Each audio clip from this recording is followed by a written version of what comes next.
Good evening, ladies and gentlemen. Welcome to National Matters, 18th of October, 2021. And without wasting much time, I want to introduce my guest in the studio, who needs no introduction anyway. Is a senior citizen, notable lawyer, a father, and the other titles that he will tell us. Mr. KBF. Popularly known as KBF. Welcome. Thank you very much, Pastor Natwatera-san. Good evening, viewers. Now, dear Camnet TV viewers, I like it this way when I have my guests, not to load them with what I'll talk about or where we'll go. I like it this way. And my guest here has no idea of what I'll ask, but you know this is a friendly software in this world. Mr. BWALYA, I don't know what to call you as for introduction, whether President KBF or Mr.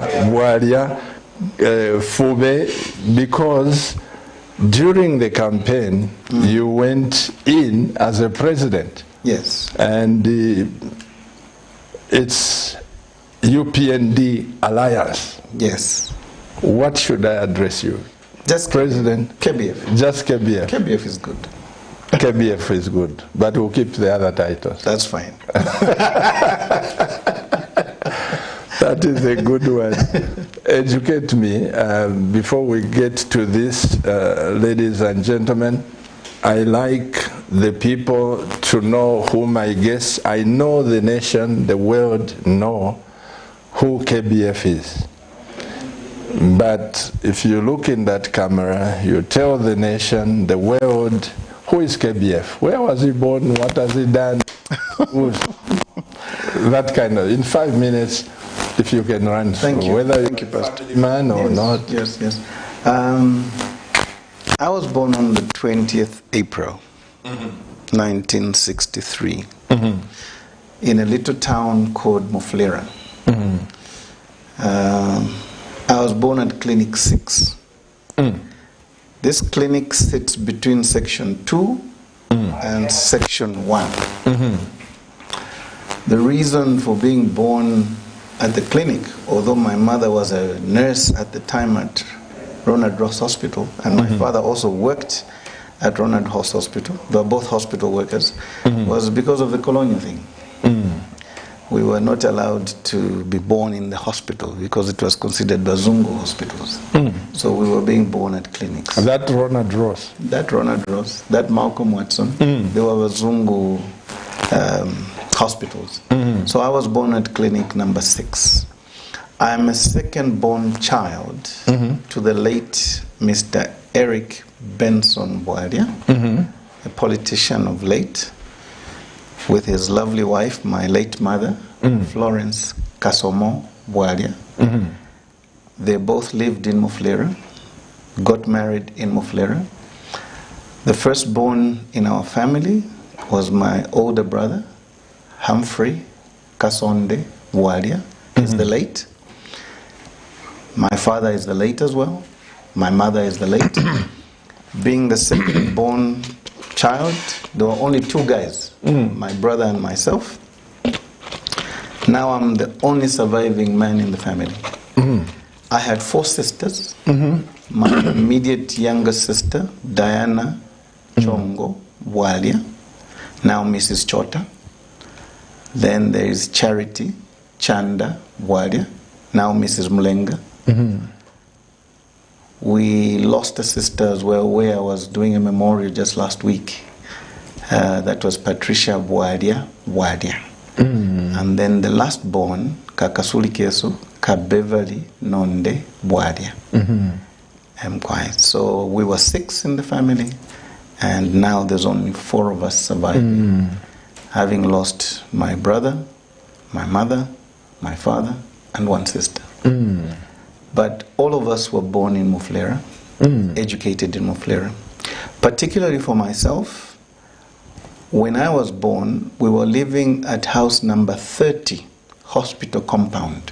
because the workers for the Ronald Ross Hospital were given a special compound, and it was directly opposite our church, Pacentro Pa UCZ Church, Mufulira. I started my education in Mufulira. I went to Kombe Avenue at the United Church of Zambia. That's where I started my nursery. After nursery, I went to Mufulira Primary School. As you can imagine, those days, I think totally about 6 or 7 in class as black boys and girls. The rest were just white boys, because it was everybody from shift boss, the mine captains, Shanta from Sangoi. But we had won independence, therefore it was a gradual process of phasing out the colonial masters. After Mufulira Primary School in grade 7, I was chosen to go to Hillcrest in Livingston. But my mother put her foot down and said, my son is not leaving Mufulira, he's too young, and blah, blah, blah, Bafiashuakan. So the district education officer, I forget this very nice Lozi man, found me secondary school at a new school they called Wutondo Secondary School. Unfortunately for me, at that time, by 135 Jomo Kenyatta Avenue. That meant I had to walk across town and across section 1, 2, 3 through to section 9 Kankoyo to get to Wutondo Secondary School. It's far. It's very far. So I know what it is to walk to school. And the reason for that is my father was involved in politics. I think my father was detained 3 or 4 times under the preservation of public security during those days, Kwadifia Kaunda.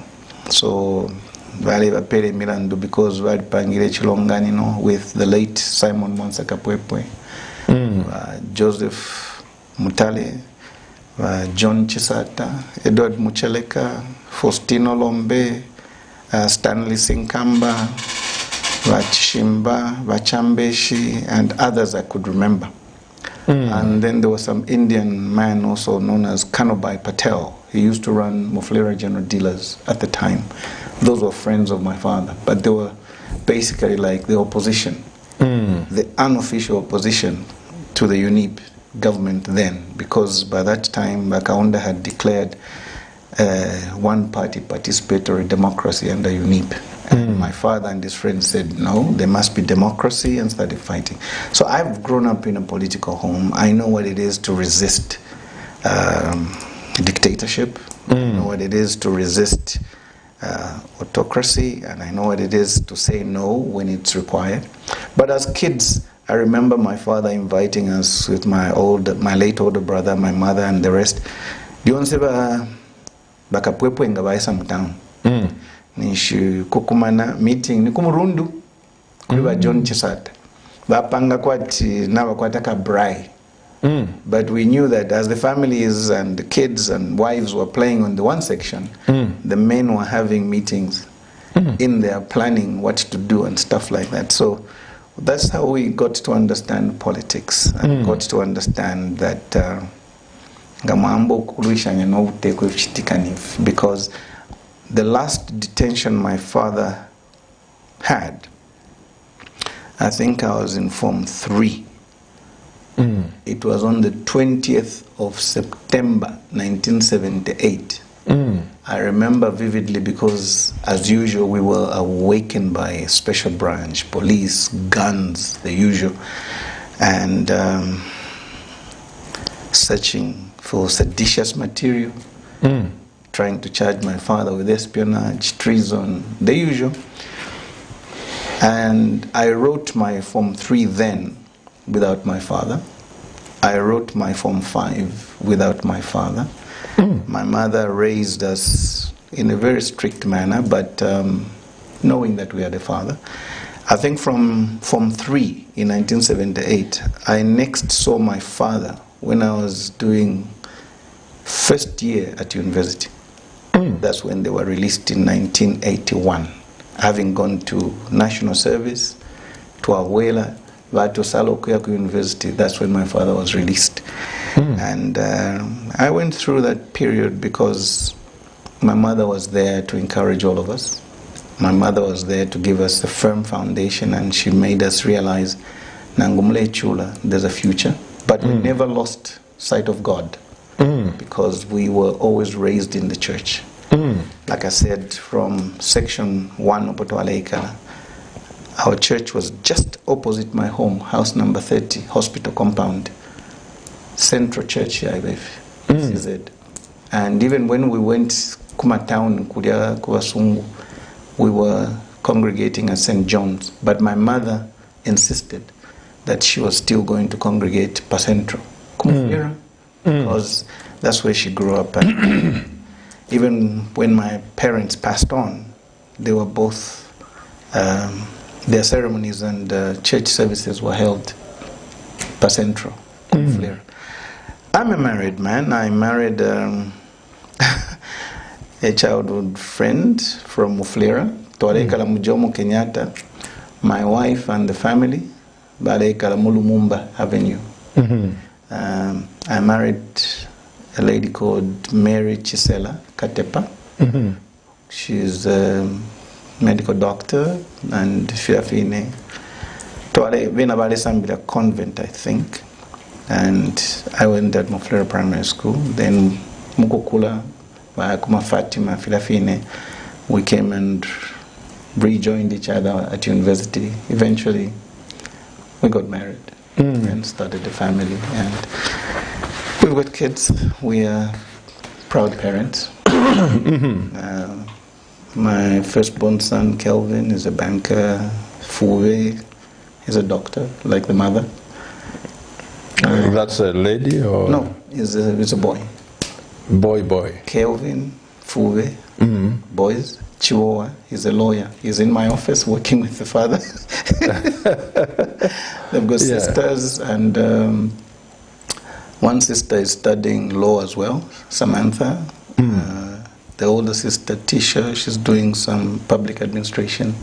And the little kids are still in secondary school. So that's the family. And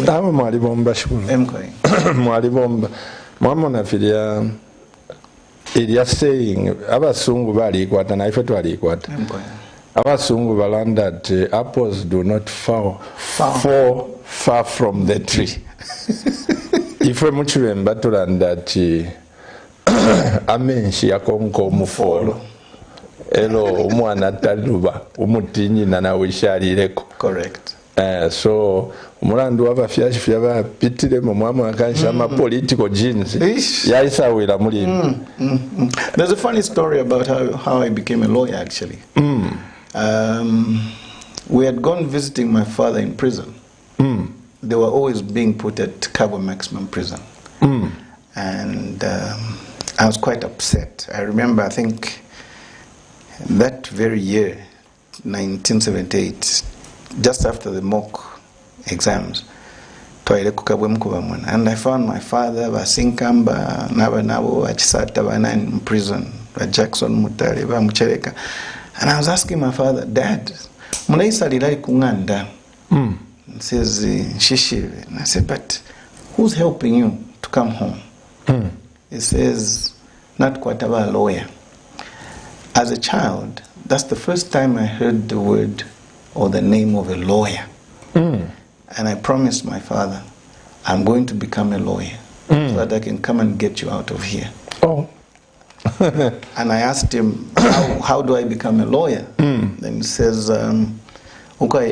careers master. We had a very good careers master then in Pabutondo Secondary School, Mr. Chipeta. He used to teach history. He's the late now. So I Chipeta, and I said, what subjects do I need? And he told me the subjects that I needed. I was very happy that amongst the subjects, because in short, so as a growing child, I mean, putting a person I have a credit in Fiashara, but in some that's for my wife and my children. No. But funny enough, ngandechita physics na chemistry. I always used to balance those things, and but just maths per se. So that's how I became a lawyer, and since then I never looked back. My career, when I got to university, what career choices? I just said law. I told myself, whatever my father went through, I'll never go through. I have to know my rights. I have to know how to defend myself and also defend other people. Because I felt it was always an injustice towards my father that wale chula kula ingira mchifungo under this preservation of public security all the time. So I have grown up in a political home. I know what it is to suffer detentions. I also know what it is to have everything taken away from you, because my father was running businesses. Kalandeni restaurant, Muflera, shops, and we were being driven to go to school. Then all of a sudden, fiancé police vapok, and I'm a shop vapok, vaisala. And my mother... And you never recovered them? No, we've never. And I remember one time talking to my mother, police in school. I used to see our cars parked. Really? Police, Pamphlet Central, just opposite Pacific Center. But I couldn't get them because so then the walk started, the long walks from Jomo Kenyatta Avenue to Butondo. Across town. Those who know Muflera will tell you, and as a young boy, I needed to start off around 05 in the morning to get to school early. Otherwise, no. Kupita kumain kuriamu apita kumasiwe jirimori monga tefo amkankoyo straight mumsevo then wakubutonda. But that didn't deter my determination, my spirit. My mother was always there to encourage us, and my sisters and I, my brother, we pushed on, we soldiered on without our father. But we were glad that in my first year at university he was released, and graciously then there was summoned to State House by the late first president, Dr. Kaunda, and he wanted to make peace with them. He gave them jobs. I think Zambia Steel Building Supplies. And he was made some manager, Mukitwe, Muflera, Kasama. Eventually retired using Zambia Steel's MKI. But otherwise, we've grown up like that. Wow. Sounds like Nelson Mandela Jr. It sounds like Nelson Mandela Jr. By the grace of God, thank God for the parents, and thank God for your mother, your father. They play important roles in every development that we have. I want to ask a question. During the PF, UPND alliance, there was a pronouncement of UPND alliance, a group of you coming together. You know that I have always looked at this nation from the biblical point of view. Right. And it's good that I'm speaking to somebody who goes to church. I've always looked at this nation from the biblical point of view. I remember 1991. Right, yes. Just before the elections. If you recall, I had a live broadcast from Evelyn College. Evelyn, I remember. And that day, why I diverted, it's because I was going to buy certain things, supermarket. And this lady was in a hurry. She didn't even count the money. So I said, Mayo, why are you in a hurry? At Pastor, today our Savior has come. So now, who is your Savior to Bachiluba? Story short, I said to her, Mayo, umulubushi wenu ni Yesu. Correct. And that night, I was having a live broadcast. I was forced to talk about that lady. And I made a statement to BWALYA, which is on the record. I said, even if President Chiluba and this MMD government take over power without God, you are wasting your time. True. And I nailed it. And at that time, you know, muyu nipi kwali atikaunda muliro waikatako wapya. But I was ready hukupya ngufye nimbala ichikulu na alanda. May you so rest in peace. Correct. And UPND, I mean MMD comes and they go. 10 years later, away with them. Away with them. PF comes. It was 20 years for MMD. 20 years for MMD. PF comes. They are in power. Savior from MMD. And now, PF also go their way.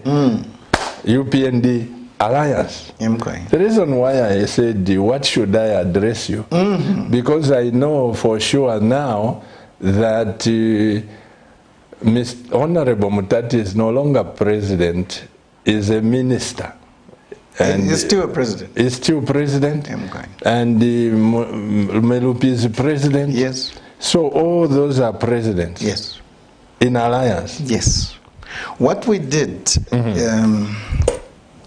I think, let me try and explain. We had been having discussions. This is the Northeastern leadership. And particularly speaking for myself, my young brother, President Harry Kalaba of DP,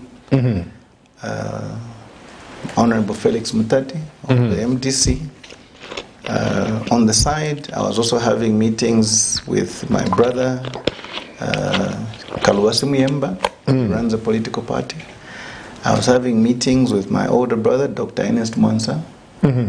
And I was having meetings with a young man from a party called EFF, Kenneth Mwenda, and others, to try and bring the Northeastern leaders together.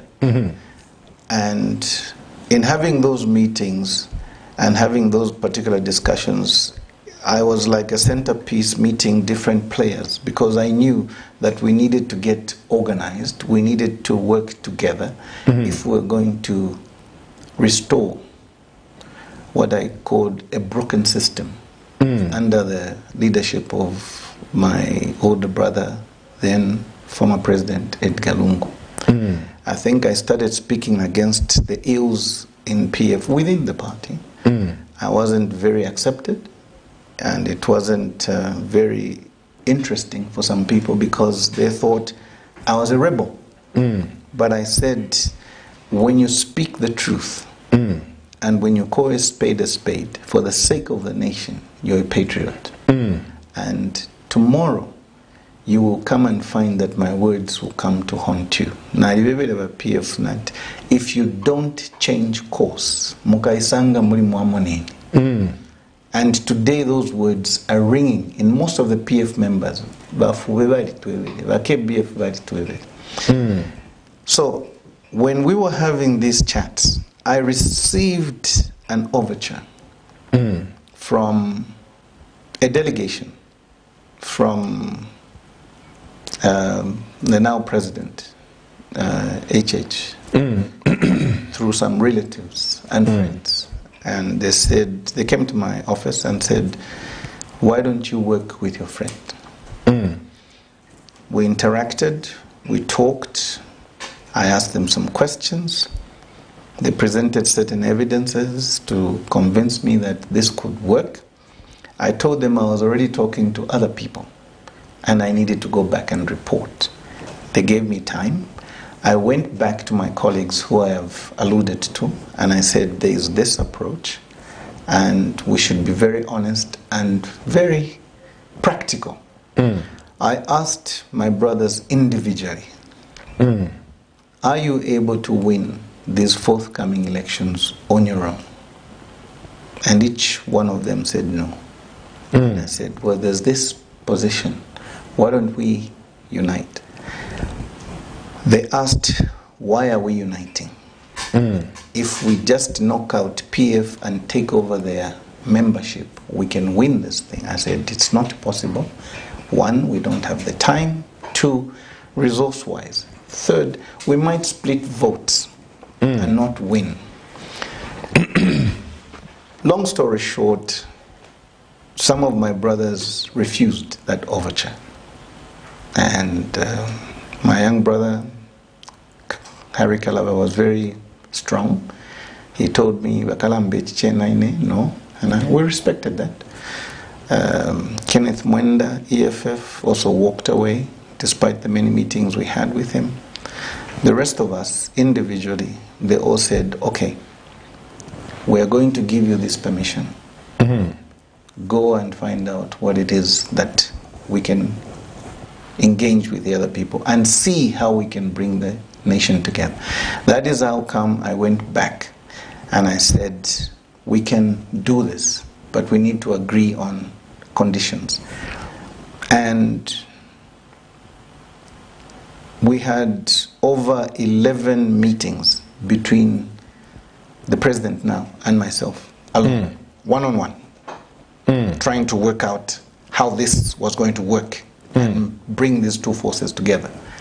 Eventually, we agreed that the northeastern side of it, we were going to call the alliance the Zambia we want. So the Zambia we want, as an alliance of these political parties with these leaders, eventually agreed to go and work with the UPND and the other parties who are already in there, namely NDC, led by my learned colleague, Kafumba, my papa, Charles Milupi with ADD, my young brother Chikuse with the Revolutionary Party and things like that. And we found other parties there. And the bigger party obviously being UPND. Having discussed over the 11 meetings one-on-one with President Hakainde Hichilema and then opposition leader, I went back and forth to report all the time so that there was mutual understanding. I didn't want to cheat.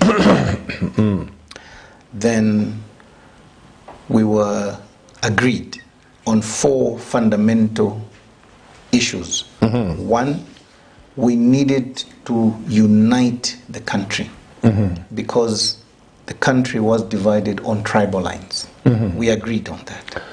2, the nation was polarized politically. And it was almost, the tension was too high, the volume was too high, and everybody said, okay, we agree. Third, we agreed that we needed to re-establish the rule of law.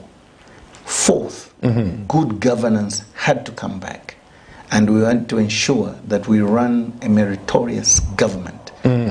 On merit, it doesn't matter where you come from, what tribe, ethnicity. If you are a Zambian, you're qualified for a job, you need to get that job. On these fundamentals, we were agreed, and all the parties said, fine. That is how you saw the Zambia we want, first of all, issue a press statement that we are going to unite. And I think we held a press briefing somewhere in Lusaka, Shantumbu area, because at that time most hotels didn't want to host us. So we had to go that far. And at that meeting, we chose Dr. Ernest Mwansa to be a chairperson of the Zambia we want. Then, it was a Wednesday. We promised that on a Sunday, we were then going to launch the unification of the Zambia we want alliance with the UPND. And this we held at Fallsway. And when we had that meeting, I think you saw President Milupi chair that meeting. President Mwansa spoke, President Mutati spoke, and I also spoke on different subject matters.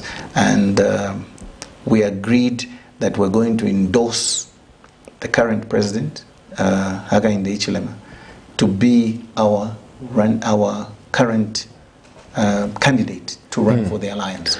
So the UPND alliance was then born. The Northeast joining with the Southwest, and two groups coming together with that kind of leadership and said, okay, this is how we're going to run. And that is how the UPND alliance came into place. We found certain things a bit funny, and we found certain things which led some previous alliances to break. I was very blunt when I was meeting the president, then in opposition, and being my friend from the university, it was very easy for me to ask hard questions. I just wanted to know what led to this breakup, for instance, with CK. Why didn't you agree with so-and-so? What about GBM? I wanted to know. He also asked the questions that, what about this person and this person? Can I ask a question? Yes, please. I want to ask, now that you have said that Milupi is president, this one is President Mutati, I also now address you, yes, President KBF. I just wanted to find my legal ground so that tomorrow I am not accused. Each one of us in the alliance runs a political party or a movement. I run a movement which I am now changing into a political party called Zambia Must Prosper. Zambia Must Prosper. It is now going to be turned into a political party. And it has been agreed within the alliance that each president will maintain his political party within the alliance, but we work together. So there are no shenanigans, there are no secrets. Yeah, talk like that. This is why I'm saying now you have given me the liberty to call you President FUBE. On that platform, Mr. President, when you are opening a company, you as a lawyer, right? I'm opening a company, Camnet TV, yes, and you are joining me. There are shares, correct, of directors, what. Now, the question that the world may ask is that how come President Mutati, this one, Milupi, and I don't know who, they have been taken into cabinet and you remain. I don't want to go talking to myself. I know you are not the appointing authority, but when you were saying, let's come together, right? Did you not say, me I'll be defense, me I'll be this? I mean, No, that's true. That's true. How did you leave out that aspect? We didn't. I think what we did is, especially for me, because I was the go-between, and I met President Hakainde more often than the other presidents in trying to bring the forces together, the two sides together. I think it was mutually agreed, and I think that let's not break the alliance or abort the baby before it can even start growing. I didn't want my friends, for instance, to start thinking I had gone to negotiate and cut a deal. I don't work like that. I want to be open. No, you've asked me, Papa. It is true. I am saying, because I'll tell you, for instance, Pastor, when the point of choosing the vice president for the alliance came, it was contentious. Yeah, because many people said a lot of things. I know social media had already linked me to being the running mate. They had linked Honorable Mutati to be the running mate. They had linked who to be the running mate, etc. But in our discussion, I think President Hakainde Hichilema was magnanimous in opening the discussion. But eventually, we all settled because we realized we needed unity. So we settled on Bamayova and Narumango, Bamutare Narumango. And for the simple reason that we didn't have enough female candidates, but also because we didn't want the women to feel they were being left out. But also we believed that if there were differences between and amongst ourselves, we needed this mother figure to, massage the process and tell us, gentlemen, calm down. And so far, I must confess, she has really been a mother figure. And you know, for me, I wasn't there, but I just love it because she's a born-again Christian. Yes. She's a child of God. Her and me, brother and sister. The husband and I, we talk heavily. Bishop, yes. Yes, the bishop. So I give God the praise that she was chosen. But I'm talking still about sharing the cake. If you're Mulanda, politician, that we must share this national cake. No, yeah, but you must remember, Pastor, the president has got 8 nominations to make for members of parliament, as per constitution. That's right. And the members of the alliance, the presidents within the council of presidents, to have 11. So you can imagine what difficult. I mean, but mwalishu atinga kuli ubwinga keke tabashako balasunga ko shibukombe balasungira ko shibukombe to you ewalengera tingu pyo. Correct. But you see, for me, I thought, let's be above board. And because, like I said, I went to community house, which is what we call the president's home. More often than not in this process, I knew for a fact that if anything was to land on my table, it would raise a lot of suspicion. So I just said, for me, let's make the alliance work. Put me in the clear, yes. President FUBE.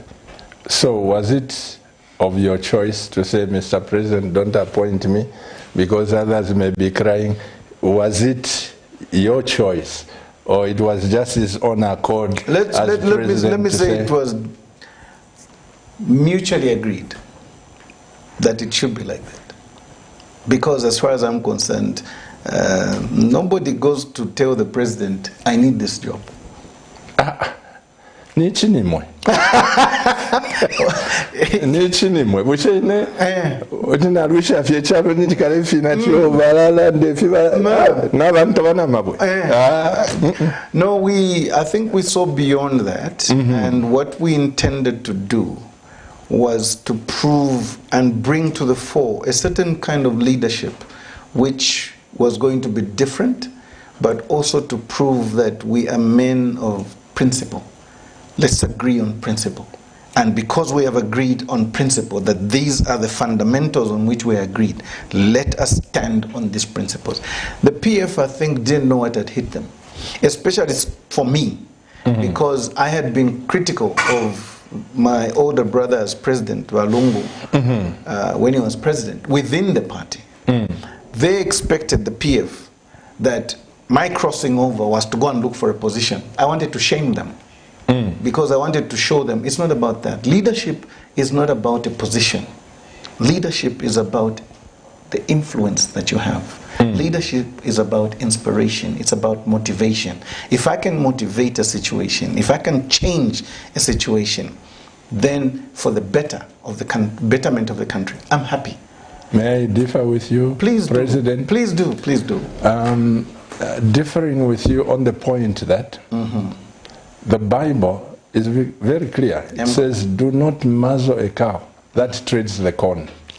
And you are talking about leadership. Yes. Young people, you have no idea how many people look to KBF. I do. And I know. how many people, both old and young. So now, yes, influence is one, but if you don't have a car to drive on your own, right, you are sitting in a passenger's seat, the driver can miss the way. By the time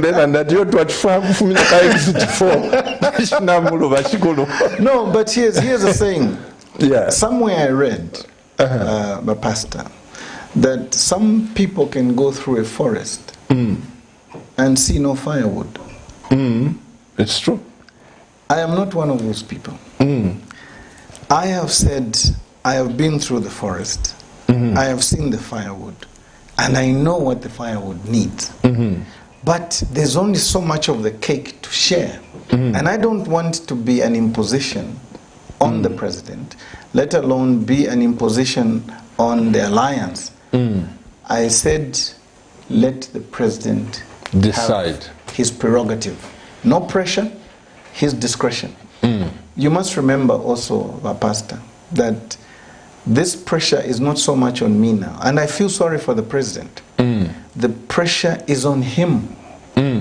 Because everybody is saying, hey, but KBF did so much, KBF said so much, KBF fought the PF, KBF.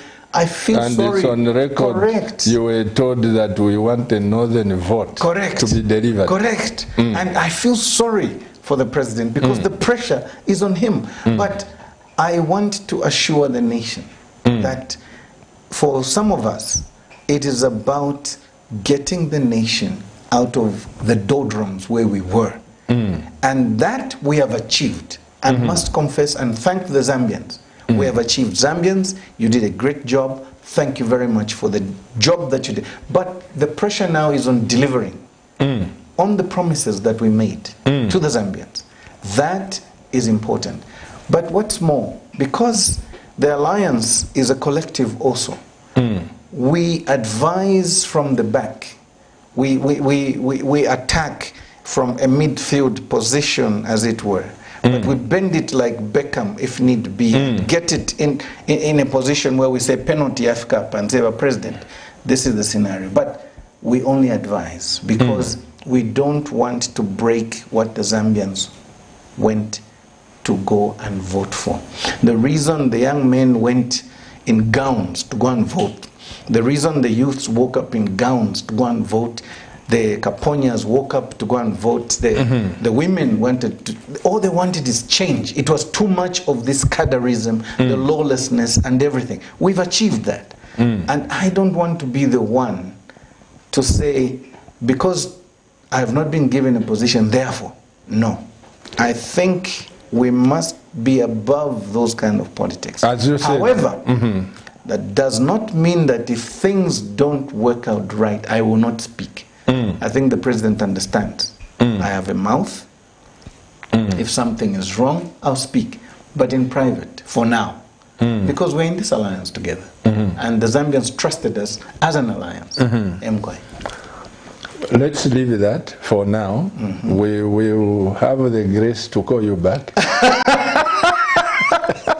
We will have the grace to call you back. When you were campaigning, it was UPND with its alliance. UPND and the alliance. Slowly, the alliance is being faded out. When you listen to the speeches of politicians, it's now going to UPND. Alliance is slowly being dropped. And those concerns arise.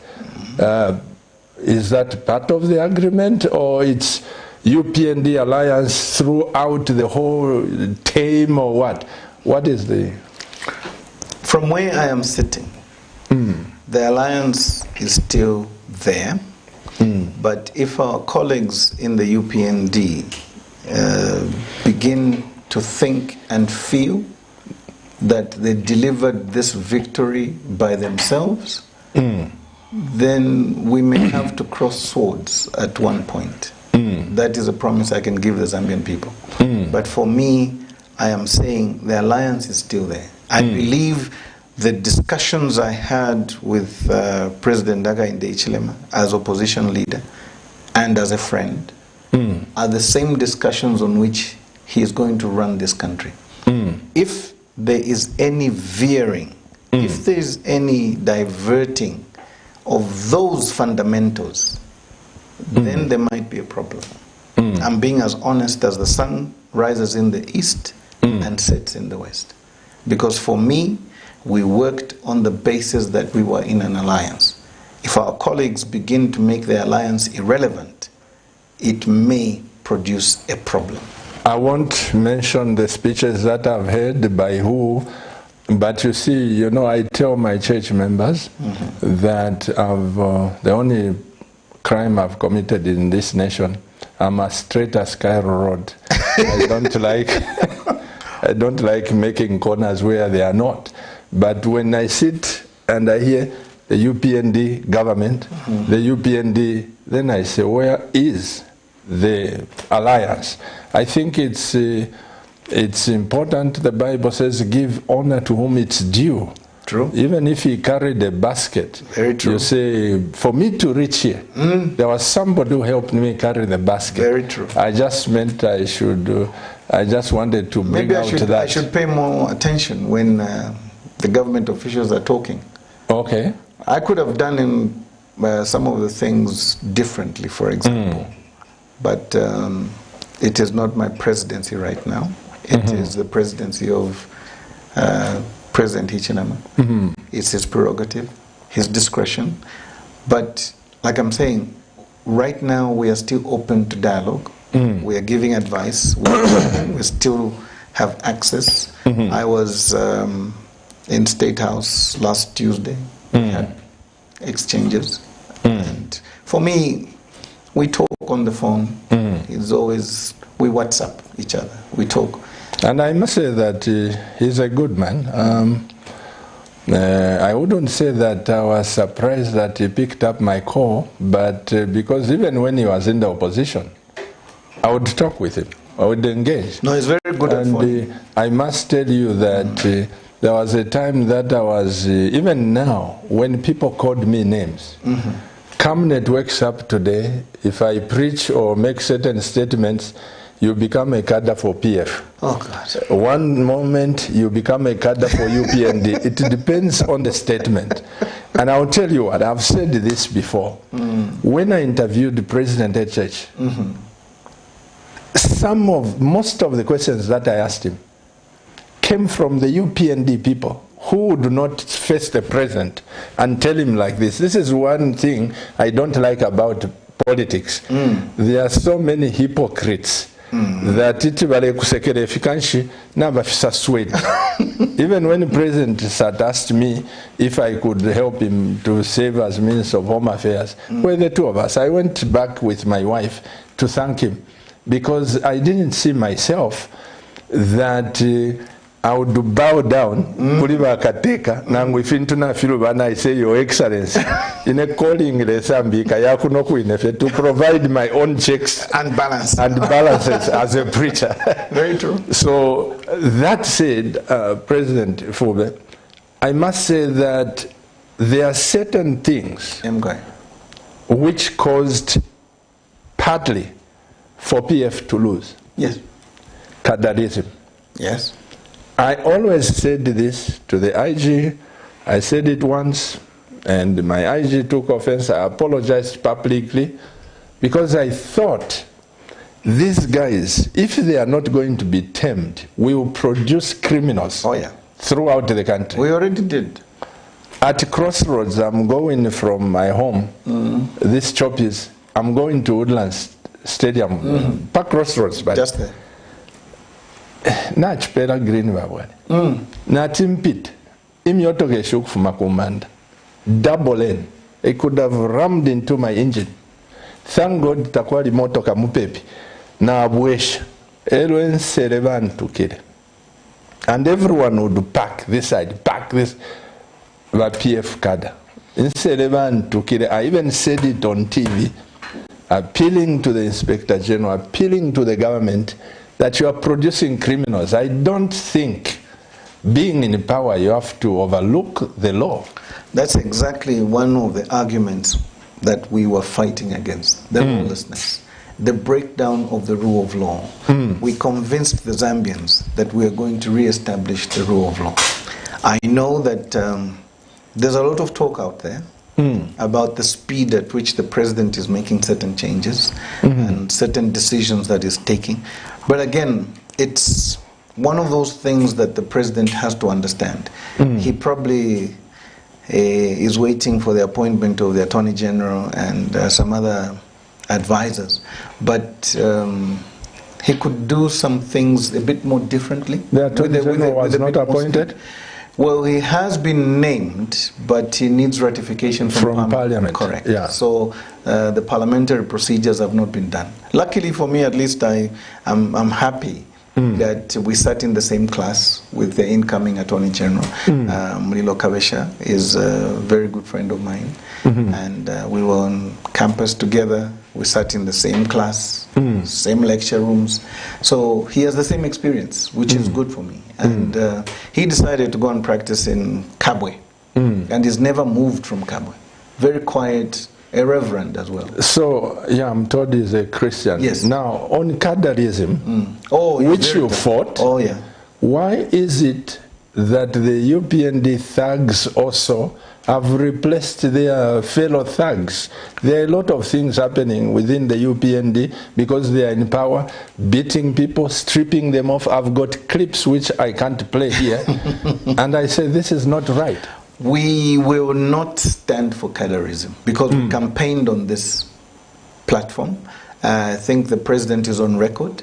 He has refused to condone that kind of practice, that kind of behavior. But it takes time, Pastor. When PF was in power for so long, 10 years, they entrenched themselves and they basically changed the mindset of our youths, of our young people, the women. They began to think all they had to do was see an empty plot and pick it up, and the councils didn't. They took over the bus stops, they took over the market. It's something that we have to fight strongly. Like I said, I could have probably done things a bit more differently because having the background of a lawyer, I understand where to touch, but let's wait for the Attorney General so that we can advise. I'm also happy that the Honorable Justice Minister is a fairly young man. Who is the minister, by the way? Sorry. Honorable Aimbe. Oh, Aimbe. Yeah, he's a member of Parliament for Lusaka Central. He's a very strong lawyer when it comes to professionalism, and also the fact that he will not stand for cadarism. He's very clear.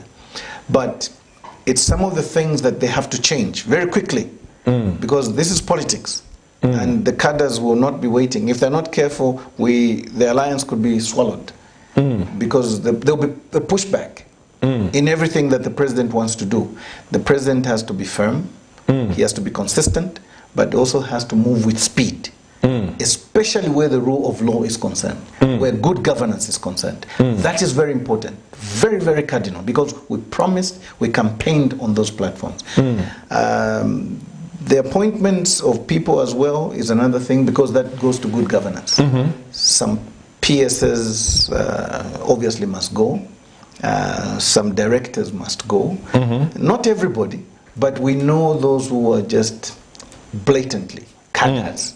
And we know for a fact that every so often they will be found in compromising situations, which made the rule of law look like it never existed. The judiciary is another area which is important in our administration. But I think you've seen the kind of debates that State Counsel John Sangwa has put up. You've seen the differences here and there with many lawyers coming in to say what they have said. The country is developing. And for me, that dialogue is healthy. But we must always remember, we must follow the law. What the law provides is what we must do. If we need to change the law, let's change the law so that we move quickly. President Mukwai. I like what you say, moving with speed. Yes. You know the Bible. Me, I'm a preacher. You are an elder, so you have to listen to me. Yes. When it comes to the Bible.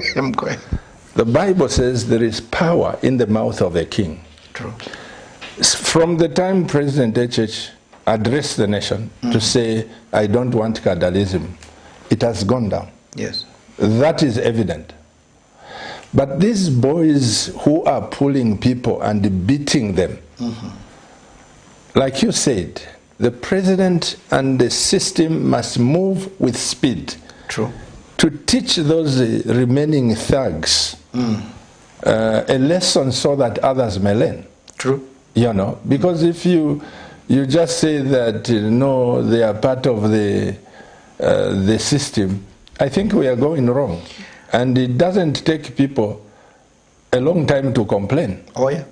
Just these few pockets of hooliganism that have been perpetuated in UPND, it's a source of talking.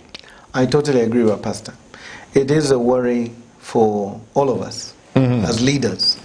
Not only because we want the nation to have the rule of law back, good governance back, but also the way we run our judicial system. Because the fast track courts, for instance, we don't have a procedure to establish fast track courts. So we need to change the law. It's in those areas where we should have moved quickly, because we've got the numbers in Parliament. I know there's always the procedure of the president gives a speech, vote of thanks, etc. It's a problem. We haven't moved there. I haven't seen any bill being introduced to deal with that. There's also complaints to do with the budget. Many PSs are complaining they don't know whether to spend money or not to spend money and things like that. So for me, it's a different ball game when you want to do certain things, but you're doing it slowly. Being methodical is one thing. Being meticulous is another. But you must understand that because the Zambians were oppressed, they want to see things happen. Absolutely. Kale kale. Wangu wangu. But when you begin to delay and you want to take your time, people probably misunderstand that for weakness. And we must be very careful as leaders to ensure that whatever we do, we are sticking to the promises that we made and promised the Zambian people. So we have given that advice, and the president has promised that he was going to change some gears and move. But again, you don't want to be seen to be pushing the president, because that, I must emphasize, is his prerogative. It's his discretion. So we can only advise thus far. And not that we're not. We have a forum, for instance, where we talk in the Council of Presidents. We talk to each other. He's on that forum, on the blog. He comes in every so often. And sometimes we go, you know, one-on-one. We engage, we talk, we advise. So, but he's also receiving advice from other people. The system, obviously, the OP, the police, and other people. So he's gauging all this before he makes a decision. So we should also give him a bit of latitude, but speed, yes, we are guilty. We're a bit slow, but I'm sure we're getting there. Mkwai. Let me say this, President. Mkwai. You say Zambia must prosper. It's now a political party. Yes. Have you registered it? We are just doing it next week. We finished with all the procedures. The fingerprints are done with all the people that we want to do. It was a movement. It was a movement. Because what basically I did was, I didn't want any defections from PF. What we did was just go and get the PF support and move it. We moved it to the alliance, and we said, that's not the way to go. And we still want to get those people. The other thing is, I heard the president speak, and he was saying, people must not go back to PF because PF this and that, and which I agree. But you see, we must hold these people and we must win them over. So some may not be willing to directly cross over to UPND, but they can cross over to Zambia Must Prosper, because at least they know that we were in the same party and they understand where we're coming from. And we have to convince them as to the reasons why they must leave PF, because PF basically is a sinking ship for me. There's nothing left in PF. 3/4 of the... Suppose it's a submarine. No. Or it was said it's a boat. No, it's a chombo. It wasn't a submarine. No, it was never a submarine. It was Chombo Chanoa. It has sunk. Yeah. I mean, you must understand that when you basically oppress people to the level that PF did, people reach a point of no return. For PF, I can tell you, there's no return. And even if you look at the kind of leadership that they have right now, who's there? Who is their pastor? You can name them. I don't want to name names here, but the point is you understand where I'm going. But they haven't left. They haven't moved out of. Because they understand what it is to be in government. Because they went in government as mukudia, and they want to come back so that they can eat. Karilo for them. They're not there to serve people. And we must understand, most of the PF cadres who became so-called leaders, they went there just to steal. Make money. Make money, nothing else. There was nothing about service, no. Nothing completely. And some of us who realized that and said, no, but this was not the dream of Asata. Why are we going this direction? We started speaking, you're a rebel. No, expel him. But you see, you find a very funny heading from a newspaper headline sometime a week or so ago, where Davis Mwila has the audacity to say KBF must just come back to PF and apologize. Apologize for what? Therefore, apologize PF for what? First of all, you are the people who didn't want me. You purported to expel me. Now you want me back in PF and I should come and apologize. Apologize for what?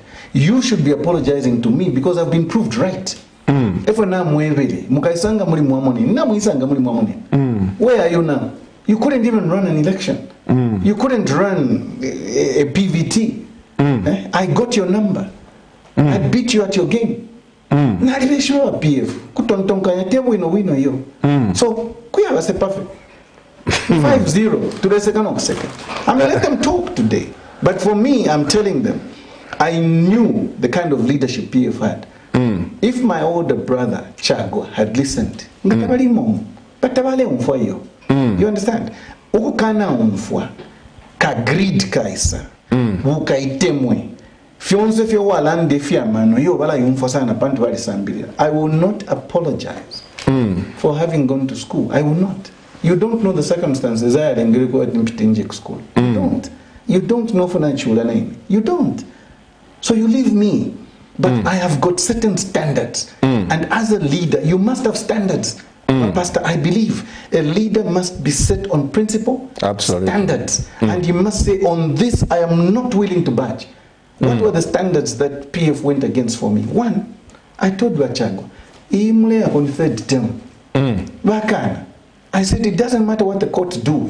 I'm going to treat it as a third term. I decampaigned that problem. And that the Zambians understood. In the third term, I said, if you break down in the rule of law, there's lawlessness because you're encouraging this cadreism, thuggery, and everything. I told them. You were speaking one-on-one? Especially that you are a lawyer, he is a lawyer. He's a lawyer, and I expected him to understand. But he didn't. Because, you know, they thought is temu ilaudio wale imbari ntuwa kubenina kalaba ale imba kumulungushe ale kuisoko abwelele popesa ni 5-0 I think they know me nalibebele natamwanjisho. But this Mr. President, I must say kamomshe imwe bantu pachao basala poyo imwe bene bakateka nga mule ingira fija tamula ingira muisano mula nakirira sana nga mwe Africa fepalia ni Mr. Noito and you shut off the people the people who surround the presidents. I've always said they've got problems. And if I want to go to State House, you know me, if I say therefore Kulanda Konava President KBF, why should the security guard Mishembwa?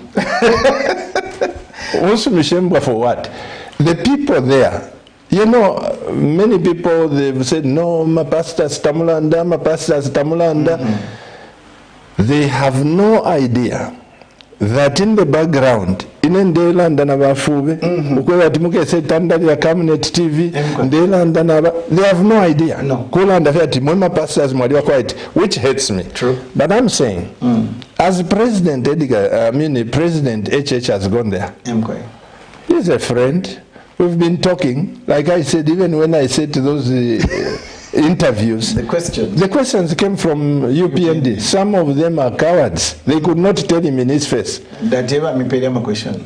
No, and I want to ask him. The church also they were saying no, he's a Satanist. He's a Satanist. What? But in my interaction with the President of the Church, so umuntu nganindoshe ndafana ishira natumune na ufatula byotunya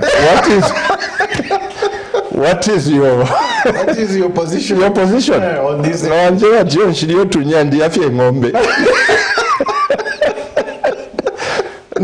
so those are the questions. But the moment I asked FUBE, my mother was insulted, who was gone to the grave, my father, and I called the president 2 weeks after. I called him and complained. He also called me and said, Pastor, look at what Edith Nawakwe has done. Now she's capitalizing on this and all that. But the point is, BWALYA, that those who surround him, if you nemulela and after Kalilo, somebody came and said, Pastor Chuva will sort you out now. You know that Prime was closed and you thought your PF finished. And yet I gave 42 space. PUP, do you know that? It was only here. I also came here.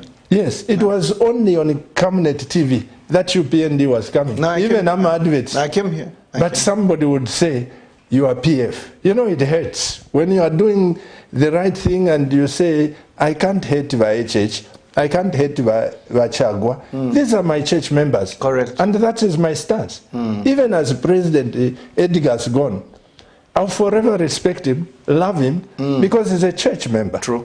Even VHH, I'll forever respect him and love him because he's a church member. If you're much under my principles, no, let me agree with you again, my pastor. It is true that to some extent, the people that surround the president sometimes overprotect the president. It is not fair, especially for men of God and of course others who would like to help. And we know those who would like to help. But let me say this. Sometimes it's a question of being overzealous.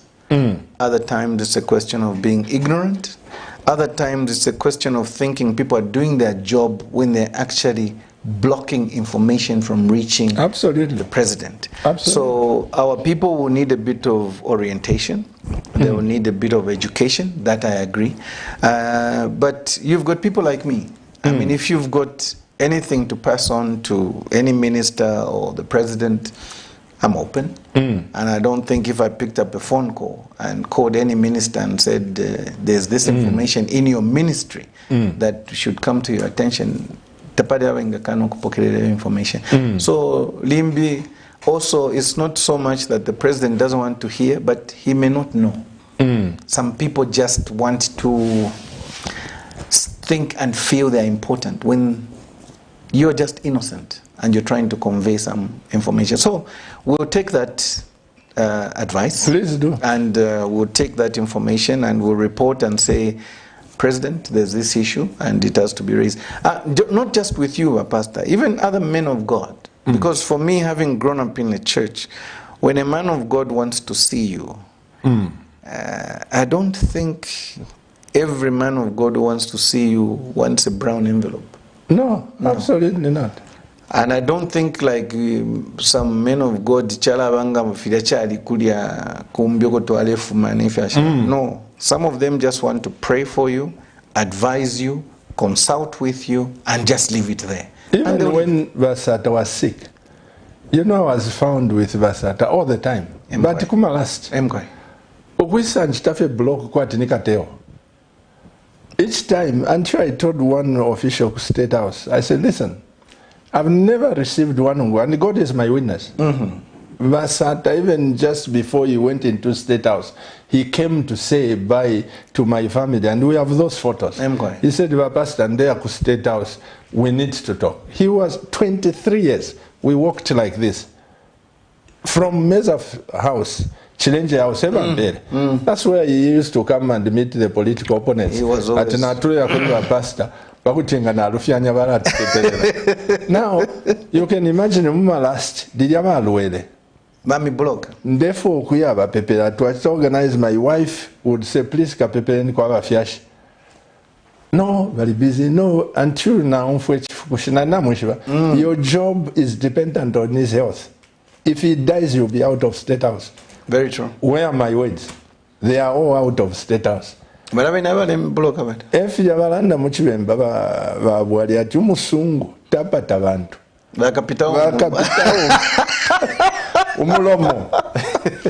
No, but I can assure you that speaking for President Hakainde, at least from where I'm sitting and the way I know him, he's a good listener. He is. And he wants to listen.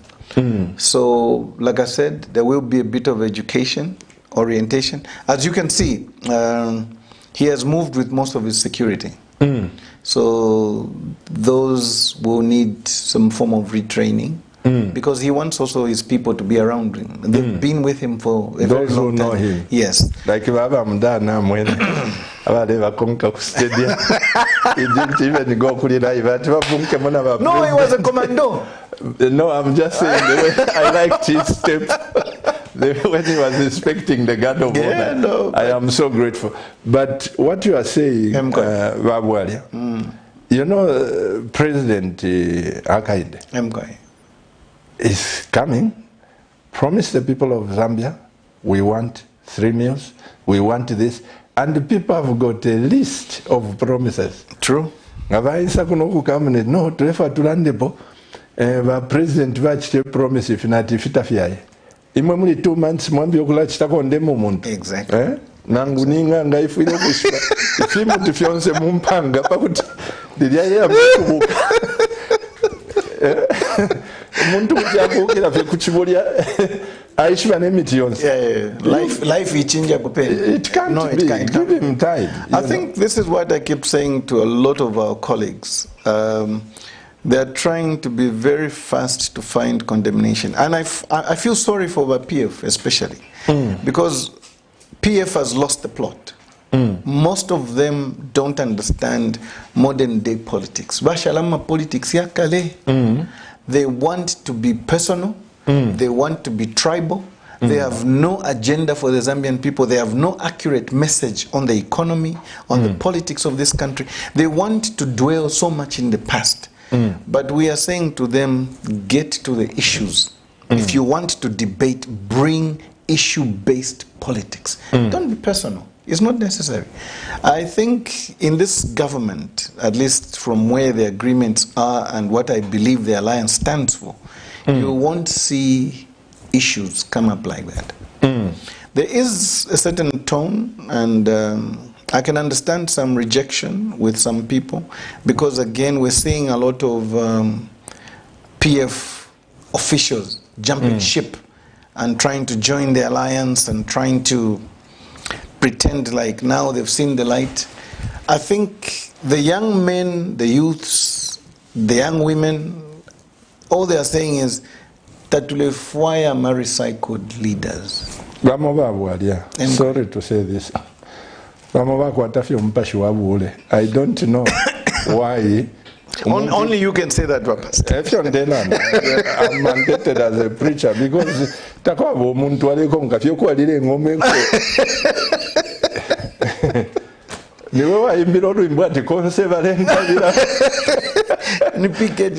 can't be. So once the government changes, they're quick to jump ship, go to the next, and then start preaching as if they never were in the other camp. Principle, a pastor. We must stand on principle. My difference with the leadership of PF when I was in PF was based on principle, not personalities. I have challenged the PF, give me one clip where I insulted my older brother, the president. Never. But I said on principle, you cannot go for a 3rd term. That was wrong. We have to reintroduce the rule of law. That was principle. Good governance has gone. We have broken down the systems of the procurement. There's a lot of corruption. There's bad policies. And the president is watching. Those were the things I spoke about. Issues. Facts which I could back with evidence. No insult. Nobody did I insult. No. Because Ngolela and the Pama facts. And if as a new dawn government, we stick to principles, not personalities, it's very easy to deliver. BWALYA, what you have said, I was happy. I think it was yesterday or today, I was listening to the president. I think this week or last week. Please correct me, because it was on the news. I'm so happy that he's talking about empowering Zambians. Yes. BWALYA, Mr. President, does it make sense? Ukupanga fe bridge hapa Luangwa na Ngwapa. You go and invite Jet Li from Huanghu. Ukwisa panga fe bridge. My brother, the second born in our family, Brigadier General Chiluba, retired. He was from the engineering squadron. The engineers can do what the Chinese do. Very true. National service. They can do it. They can do what they... Correct. Why do we spend money on foreigners and all this? I think that hurts me. I'm not a racist, but I'm a realist. So, ngamoikala ku alliance, mule landa fiyoko wati, kwe na pasta chiloba, alanda ati mule loresha kuma Zambians. Ishinda la mashia chalo BWALYA. Shifuilo kubamono. Very true. I think we have agreed on that one, and I think the proclamation by the president on the land policy when he was visiting Paliteta, when he said the land has to belong to the Zambians. It's very important. That's the one I was correct. Yeah. Because for us, we have realized that these natural resources, these are the only natural resources we are remaining. And this is the only land we have. So we shall maintain and protect those natural resources for the Zambians. The previous regime, as you saw, for instance, with Mukula, always going out, always being exported. No, the facts and figures were like this. I mean, I'm a Chinese vessel, and I if over to Ashita Mukula, Fiabangefi, Kuzambia, whatever village, but you to Ashtishafi. Ubu wake. The Minister of Lands at the time, Vankashiesu, there were issues. I had to defend some PF young, youths because they stopped trucks laden with Mukula. And they were saying, Mwaliuma bani ya Mukula, but you're still exporting. So for me, we need a lot of audits. Land audit is an issue. Natural resources audit is an issue, not just with our timber, but with also our mineral resources. We need to change some of our tax regime as to how we conduct business in the mining sector, for instance. There's a lot of minerals that are being pilfered. Gold right now, tatuishwe firechtika. Cobalt, tatuishwe firechtika. Copper in it, tatuishwe whether we're getting the right price. If you're not moving with speed. Correct. Because we have to get to the bottom of that. I'm glad to say that at least in principle, we are agreed on how we are going to bend to bring back some of these assets or some of the stolen money. But speed is very important. And I'm sure the president has listened to the cry of the Zambian people. He was joking the other day, I think he was saying, there are too many people applying to go to DMMU. Yeah, but it's not about Ninsala, the president, Ninsala.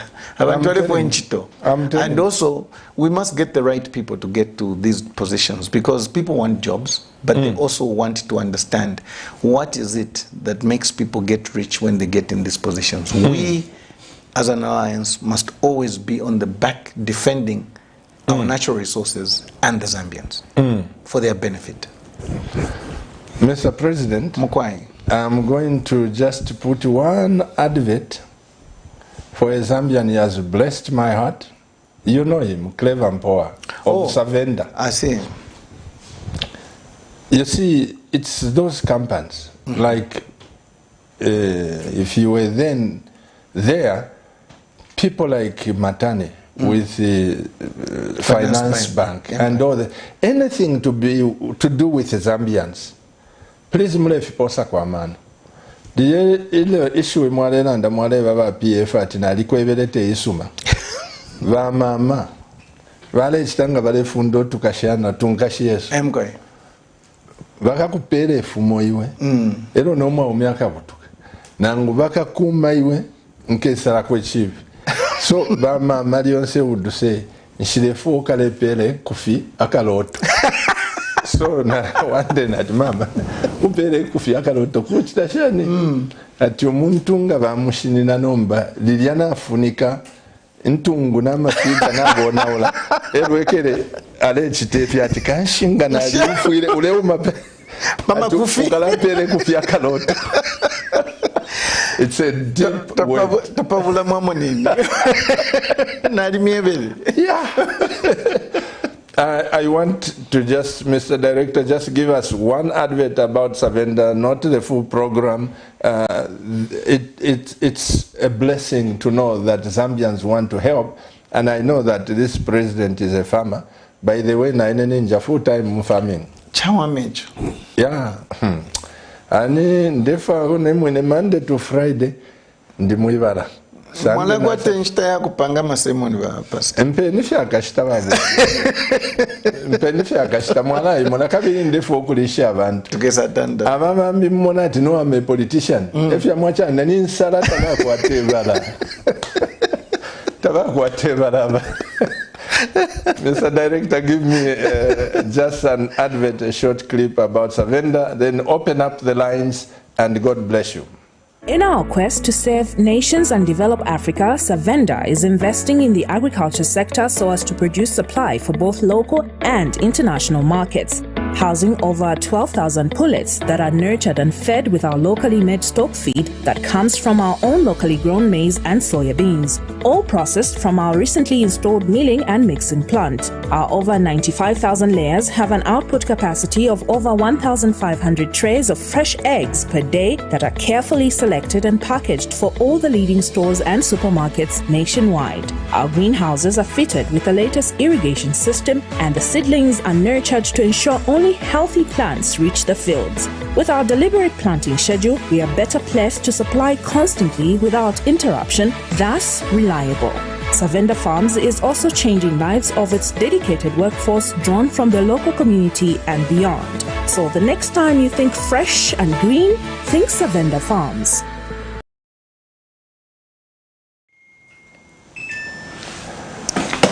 Dear Camnet TV viewers, welcome to this program, National Matters.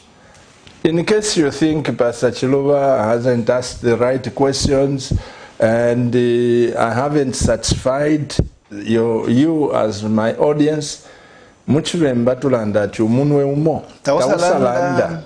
So the lines are now open. Feel free to ask the president. Feel free to ask me, and those of you who feel I am PF or I'm UPND or I am this, please dismiss that from your mind. Ine Navafi as innocent as the water which has no color. It's just that everybody savampangire na never mpangafe with a mind of greatness. Correct. If I tell you, Mr. President, I have met presidents with my dear wife outside the country. I've met presidents, and I'm still meeting presidents from Dr. Kaunda. The opportunities that I have, if I was a person who got Nadison Fieminwefi, in a studio, it would have been close to CNN. I'm telling you, but I'm a principal. But ilefika. Awa ikafika kwenu. Nioni mbona. Tuambie fena 3 cameras baba. Nioni mbona nomba. Tuambie fena 3 cameras. Abantu bampere not even the president Chagwarungu bare umfu. I never even got engwe.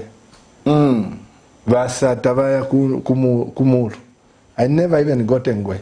But when I speak, some people will think but those minds na Shiva. So Nshitana respond. As we are waiting for the people to call, Mr. President, do you think we can change the economy of Zambia to become so prosperous and get out of debt with our hard work? Do you think we can? That is what I believe. In Zambia Must Prosper too, I have articulated issues with regard to how we can improve the economy, how we can change that. And I'm glad to say that I've given my book to the president. We have shared ideas on the economy. And I know that we are changing to move in that direction. So we'll get there. Zambia Must Prosper has been a very important aspect of my life, and I know that what I've put there as ideas can help this country, merging with the other ideas in the alliance. And yes, I believe that we can change this country. Have you got these copies, Mr. President? This is the book, ladies and gentlemen. Mr. Director, give me the... Here. Oh, my director is probably busy. This is the book, Zambia Must Prosper. Where can we buy it from? In all the main bookshops, Book World, Grey Matter, and the other bookstores. But I've also given a lot of books to various universities, colleges, so that they can study. A lot of teachers are finding the material very helpful for their students. A lot of pastors are also finding refuge in some of the teachings. I've always talked about the church being an engine of change, an economic engine of change for the country.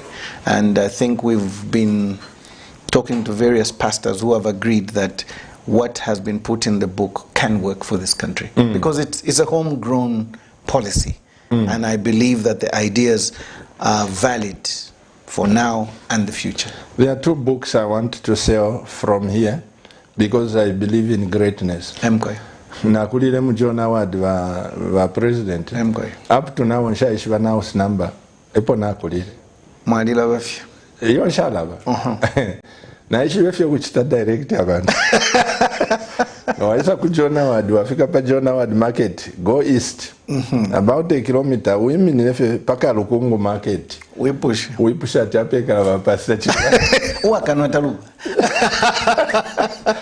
But from there, I believe that I was born for greatness. So a book like this one, I would like to keep it here so that people can buy. And also there is one book by the same brother, KELVIN. He brought me few copies. Those of you that want to buy these copies, please come. Can I have some of the books here? Yes, Zambia Must Prosper. It's a very good thing. Never BWALYA nakulire mu buchushi. Ero nshifwayo okubwerera ko because na then wakafino baya nikapa grocery akasiba na ko matairi mu fridge one walwalira ko. You know the problem with a lot of Zambians, I think they see what we have achieved, what we have become, and they think this dropped from heaven. No, we have a background. We went through hardship. And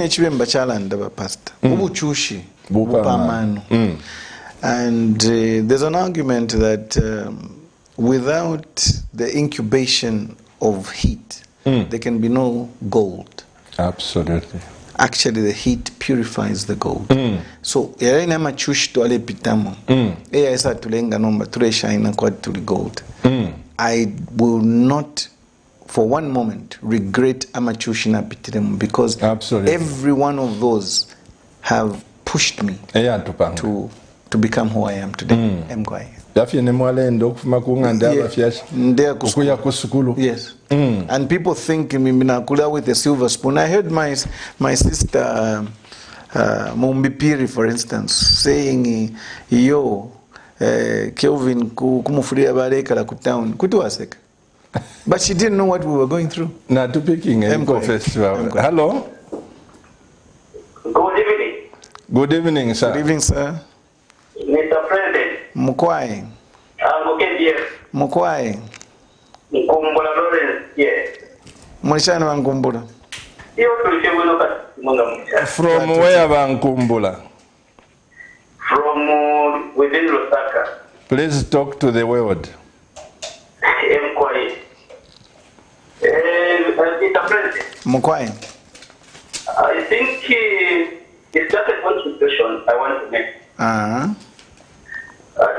we discussed earlier in brief. What is lacking for the country to move forward is that we need to ignite the entrepreneurial spark. We need to people. Ignite. Or ignite what? The entrepreneurial spark. So once that is ignited, we are going to see our youth looking for opportunities all over. So basically what is lacking now is we are sending a lot of graduates in the field who are not entrepreneurial in nature. They are always spending on the government for opportunities, even after attaining a certain level of education. And you as leaders, you should try hard to ignite that part. Because I believe an entrepreneur is a problem solver. That's my contribution. Thank you, Bankumbula. Well, Lawrence, you are a blessing. And these things that he's talking about, President, I've always said, I even asked President HH, if you remember, I said, when you come, will you create jobs for every Zambian? He said, there is no president who can create jobs. I still remember that. Yes. And as Bankumbula said, we need to move the people's mind from the white-collar jobs to farming to other things, so that we can do our own work. And one of the arguments that I've put in Zambia Must Prosper, and I'm glad that the President is mentioning it. First of all, the setting up of this ministry for the informal sector, it's the way to go. The setting up of a green economy is the way to go. The setting up of this ministry, which is going to be dealing with technology, is the way to go, because that's where the youths are. We do need R&D in this country, research and development. Most of the youths now are high-tech, and also we need a lot of fiber network. But we need industrialization as well. We need to start creating our own things. We've got minerals in this country. There's no need for the minerals to go via Pange Findolo Fialawela. I'm glad that argument has sunk in most of the Zambians. The informal sector today in Zambia employs almost 1.6, 1.7 million people from statistics. If we argue from there and extrapolate, each individual may be married, maybe having 5 kids. Each person therefore is looking at after 5 to 8 people in a family, extended as we live as Africans. You can understand that from one person, 1.6 million, and you extrapolate the figures, you're almost talking maybe 18 million people being looked after by the informal sector. Now that alone, for me, I don't agree with the figures that are given to us by the economists telling us, no, we cannot change this economy when we industrialize, when we go, Productivity starts with the Zambians. The Zambians must understand that without production, nothing can grow. In Zambia Must Prosper, we believe for a fact that when Zambians prosper, Zambia prospers. Because you have affected the individual family. Absolutely. And each individual family then becomes a congregate of the whole Zambia. So we must target the individual families and begin from there and move away and grow. But it starts with production. There can be no trade, no commerce, no industry without production. So my attack in the theories and policies I've put here is we must begin with production. That's the only answer. If you sungu, ama Chinese, I believe we can develop this country with our own resources. And I also believe that we can develop this country without even borrowing money. In Yoponara. And that's my belief. We just have to change the mindset of the Zambians. We've got institutions, the army, the Zambian National Service. These guys have never been to war. If they fought on those skirmishes, but no real war per se. So what do? These guys take a huge chunk of our budget. We've given them machinery. What do they do with machinery? They go and start grading roads for their colonels and generals to their farms.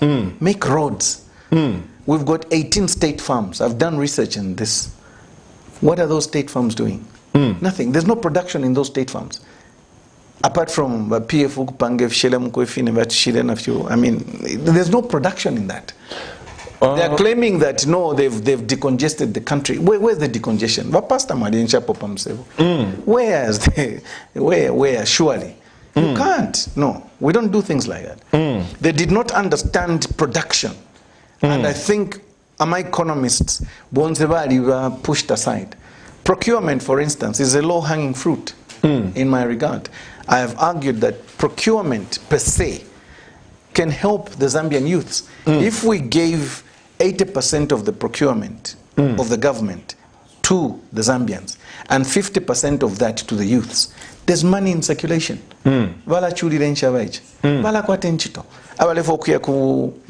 Welding, plumbing, brick making, construction works.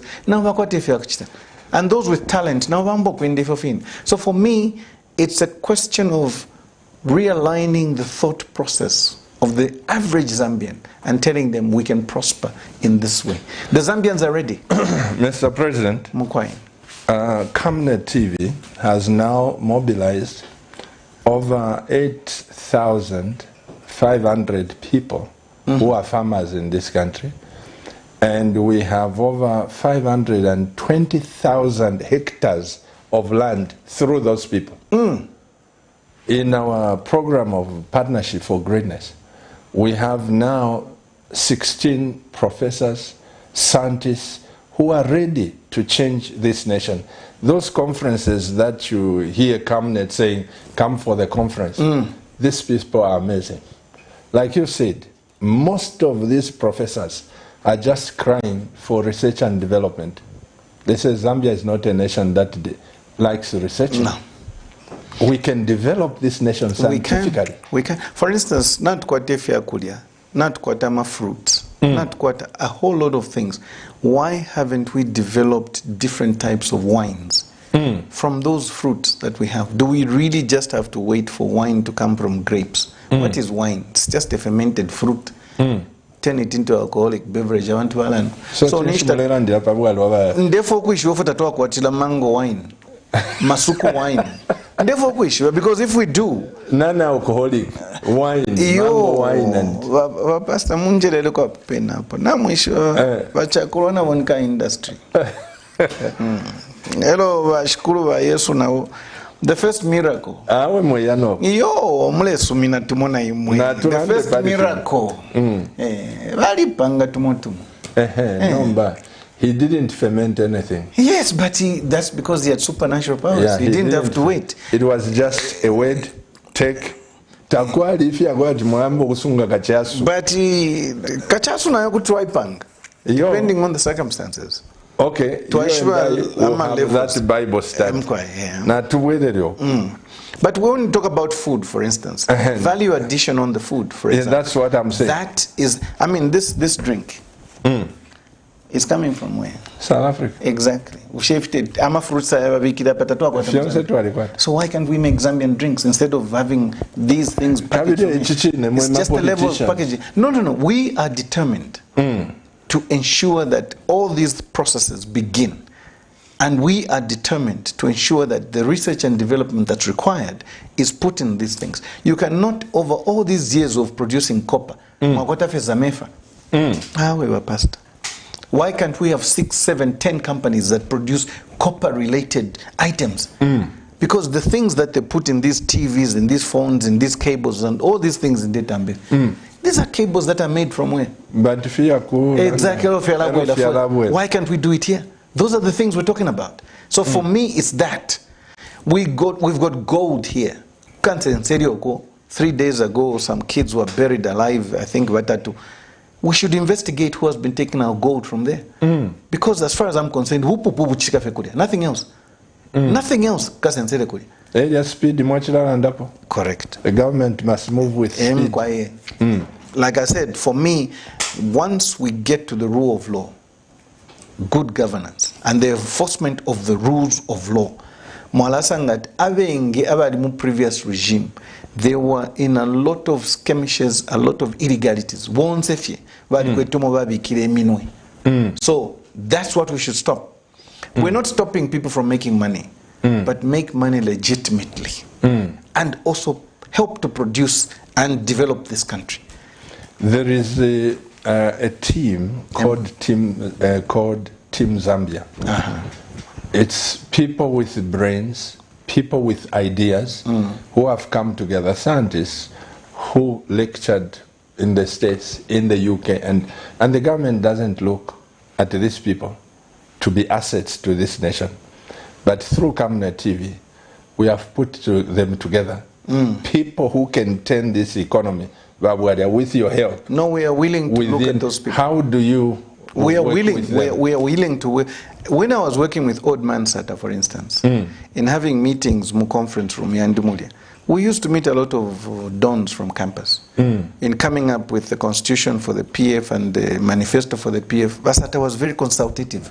I learned that from him. I know. And I know for a fact that when we consult, a lot of brains put together help this nation.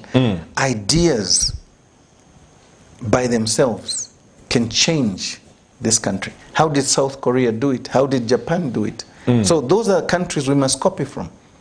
The Asian tigers, they've done these things before, but there's no political will. I must, through you, ask that you give this Camnet scientist team just an hour anytime or two. As that government, yes, I'm ready you to. You need to listen to I am ready people. To.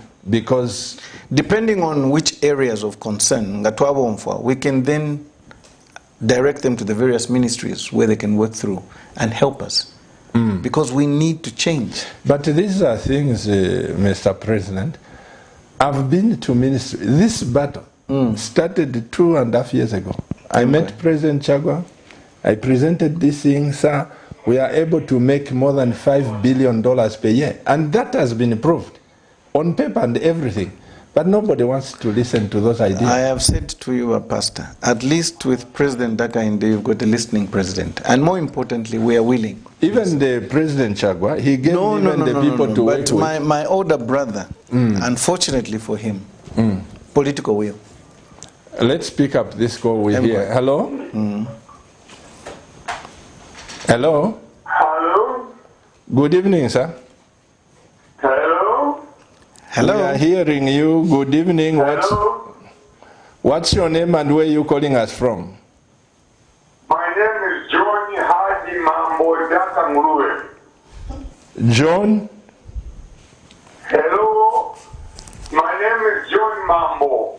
Bishop? Mambo, calling from Lusaka, Zambia. Bishop John Mambo. Bishop, please go ahead and speak. The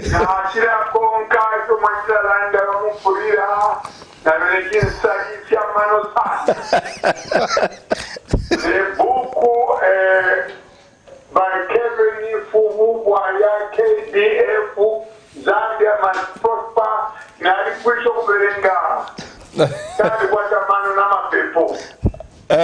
The problem with we Zambians, we like to be Vampunsa, Yampona and Prisha. But the most important thing that you have said on the alliance is without them being together under Charishupa. That's number one. Number two is also said something, but it's very diplomatic, being a seasoned senior lawyer. That the current handlers of the president are really making things up.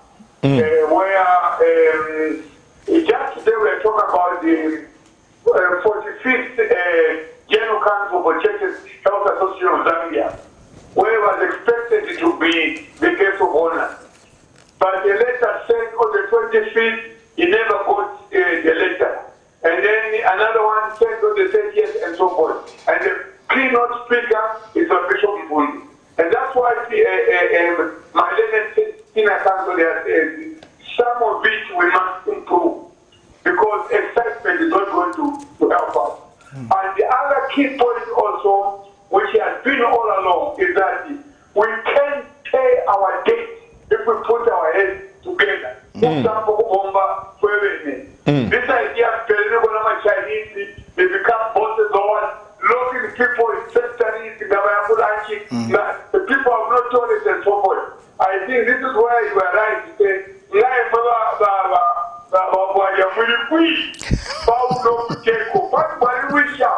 one man would have, made the rest on. I think in terms of a program, in terms of social media, I won't be able to so we tell anything more. I say when that but you don't simply say no, and you don't try to be diplomatic, no. SH needs people who will help him, and those that will be honest with him, so that we don't see our so they are very arrogant, otherwise he would have helped him. Then I told them why I'm following you. So Uyomo Bishop Mulelanda Mupele Nchimwatemwe, are you referring to me or to who? Look, you talked about Bishop Kavesha. Bishop Kavesha, including the man you are sitting with, you would have been state council now, even a church, but because the Maritimo Zambia. So for now, you can't leave him out. Let him show his full potential elsewhere. Because if you keep him hanging tomorrow, Mugasanga Siri. I'm not a prophet, but I know you'll end up saying, I'm forming this and so forth. So we'll end up wasting other years. So we pay the man and then one will get.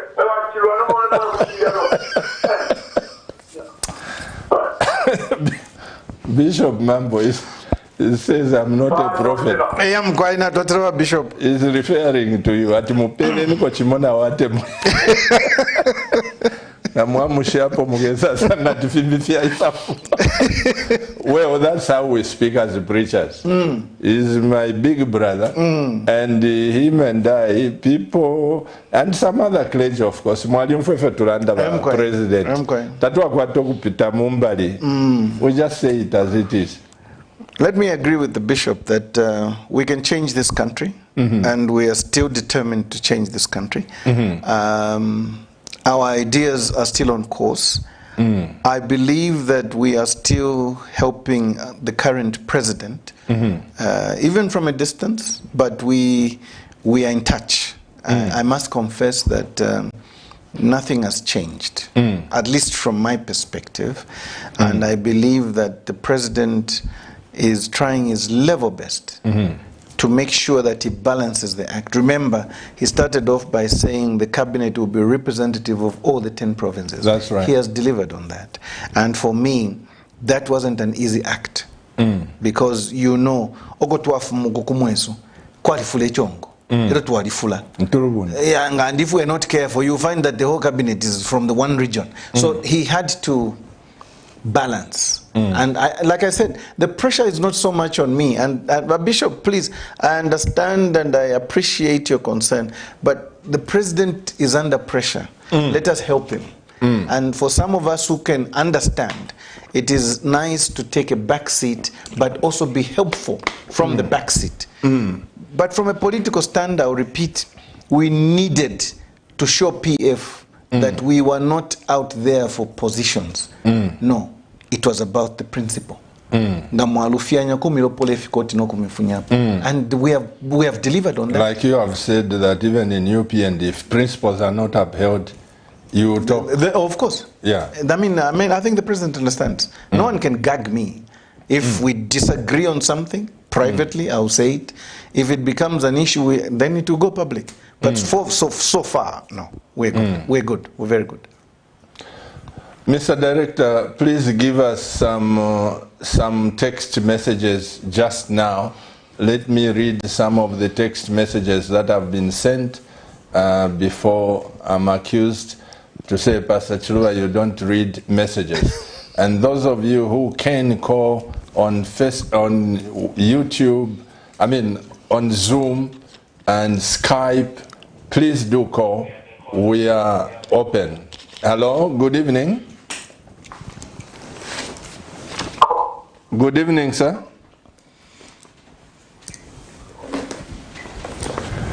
Hello. If you can maybe reduce the volume in the background, you are clear, so let's go and hear what you have to say. What's your name and where are you calling us from?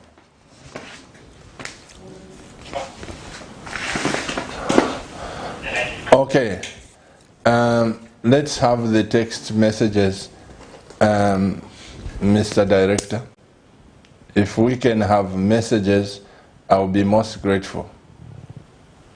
Good evening, Pastor. Kindly tell Mr. BWALYA to remind the head of state that civil servants are waiting for 1,500 and to reduce the tax brackets as per campaign promises.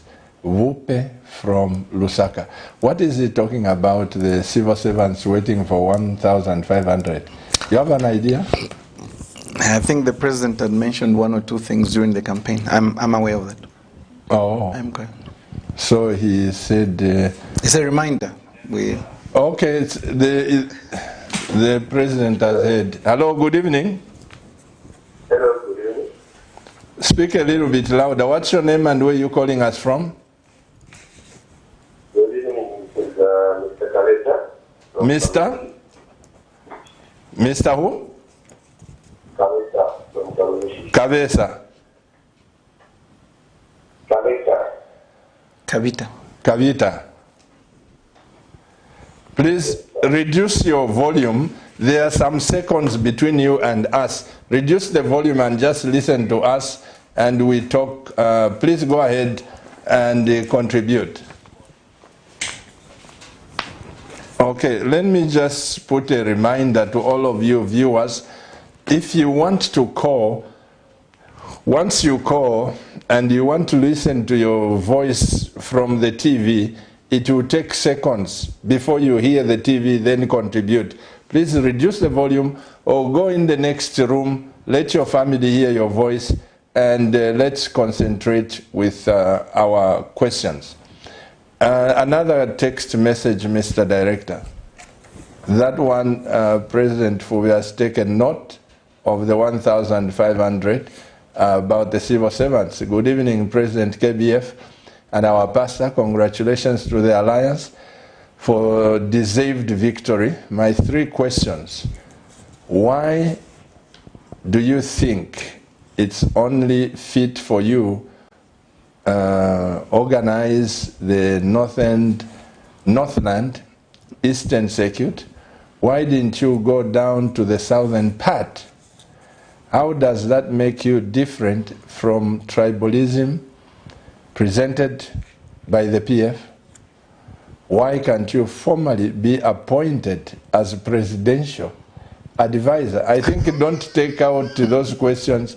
Okay, are you trying to keep a distance so that if the president fails, you use that as your campaign in 2026?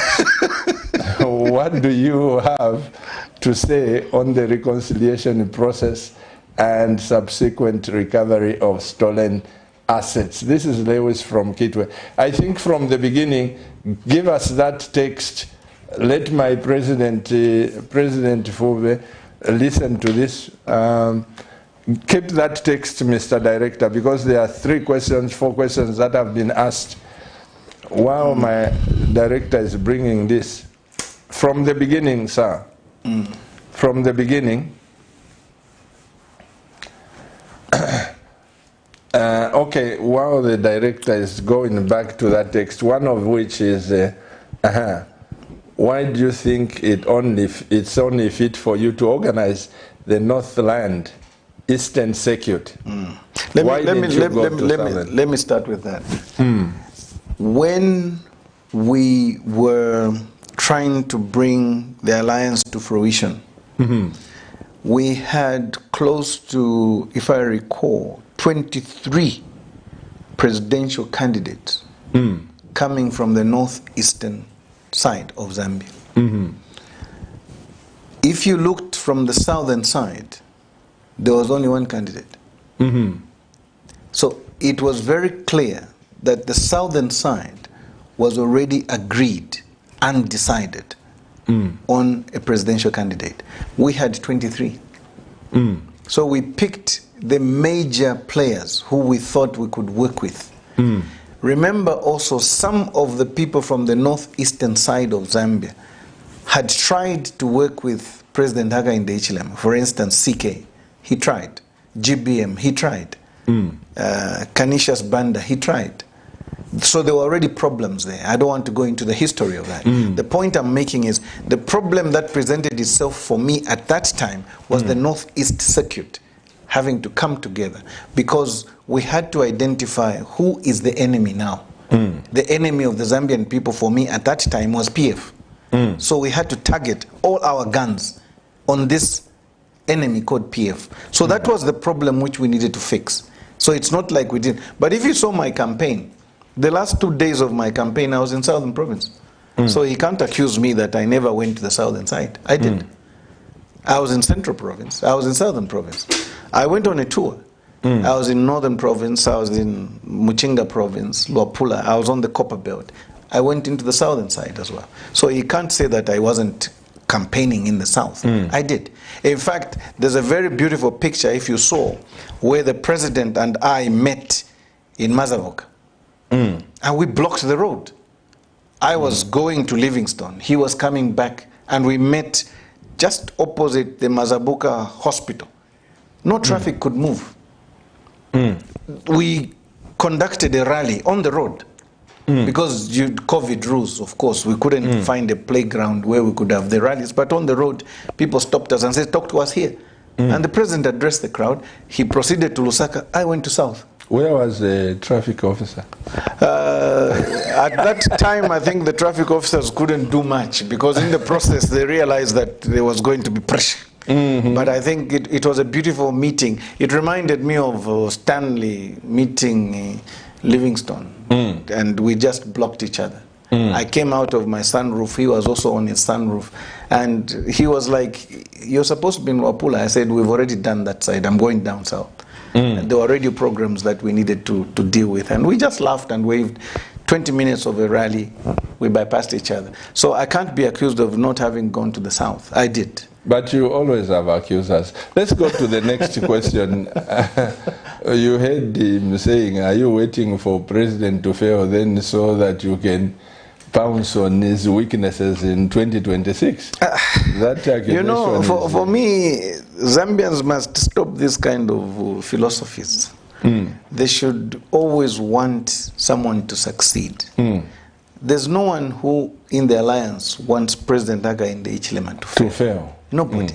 I mean, that allegation for me is unfounded, it is unfortunate, and it is totally false. For me, when we talk with the president, we speak as friends. I think everybody in the alliance will probably tell you, no, if there's somebody who can tell the president straight to his face, it's KBF. No, you go and talk to your friend. That's what they do in the Council of Presidents. If there's a very technical issue which they think they should get across, they say, now, this is the time you use your friendship. Go to community house and communicate with your friend. I don't have a problem. The former secretary to the cabinet, Simon Miti, will tell you if you have a chance to speak with him. I was back and forth at cabinet office introducing the cabinet officials to the president-elect at the time. We went to take over and hand over government. I led that delegation. The president delegated that to me. So I didn't find any problems. That allegation for me is unfounded. But you see, Zambians, BWALYA, in a panel we've been accused with my wife. There was a time when we began, if you remember when Cabinet began, we had no content. Yes. And because it's not just another channel, we have a vision. Correct. How to unfold the program. Long term. You know what they were saying? Even if it's love, you can't just have a TV where the two of you are only happy.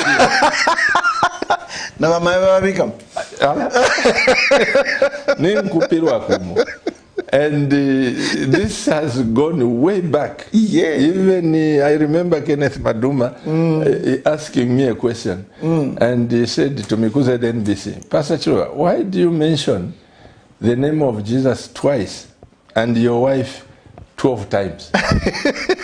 I said, Kenneth, you know the name of Jesus is so powerful. When you mention demons, they scramble. Yes. But this is Victoria. No one will scramble.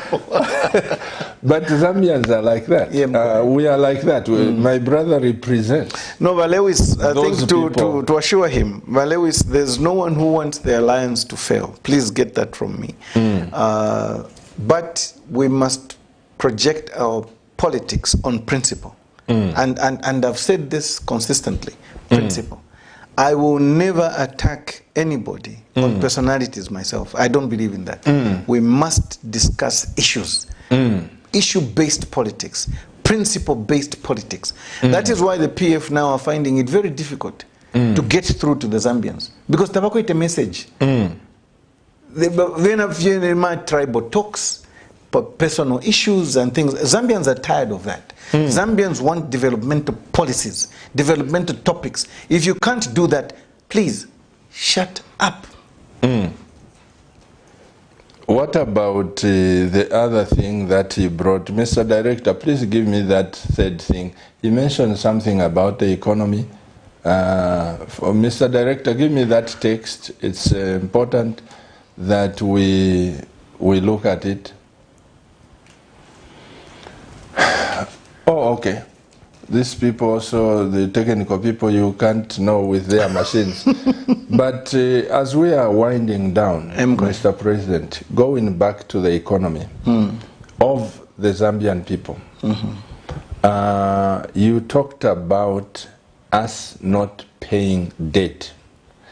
How many years are you looking at as government, as PF, UPND, to come out of this? Because this team I'm introducing to you, Mr. President, these men can tell you that when you do 1, 2, 3, I know you know also, we are able to generate not less than $5 billion from here. Locally. But we can't do it without your support as government. I'll tell you that the government today has the political will. President Hakainde Hichilema has the political will to drive the economy forward.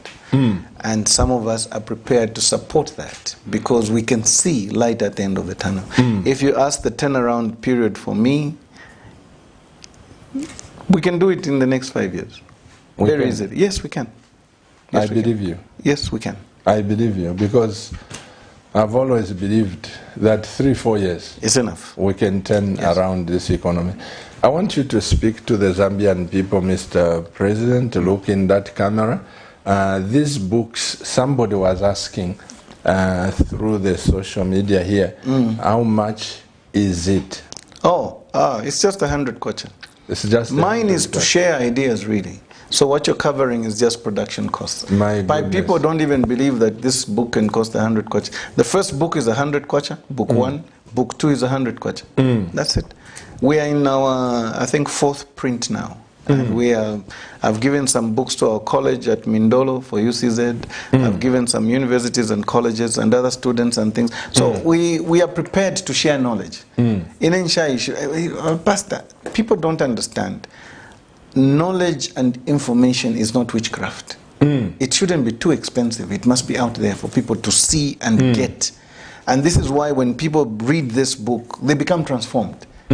This basically is the blueprint for Zambia's rapid transformation. And I'm glad that when the youths read, they get glued to it because they believe this can happen in their lifetime, not tomorrow. And I believe that if we drive that agenda with the political will that is really needed, all these things we're discussing here can become reality. And Zambia will prosper.